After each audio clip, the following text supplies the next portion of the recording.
Whatever you think you know about me, you're wrong. What you're dealing with is a brilliant performance artist, you stupid motherfuckers. Now, anytime you want to walk up to me and show me how tough you are, then do it. Hello, darkness, my old friend. I've come to talk with you again. Because a vision softly creeping left its seeds while I was sleeping.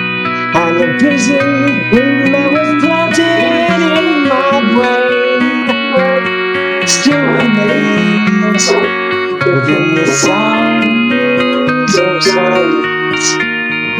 In restless dreams I walk alone, narrow streets of cobblestone. I need an accompaniment. I'm not able to keep up the tune. I'm sorry.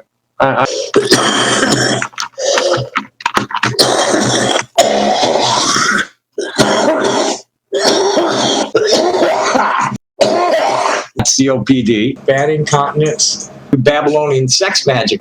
So take your fucking Bible, take your fucking science and all that other shit, and all your questioning of God and the universal oneness of it all, and stuff it up your fucking trap, man. I'm not interested no more. Happy day, everybody. Bye.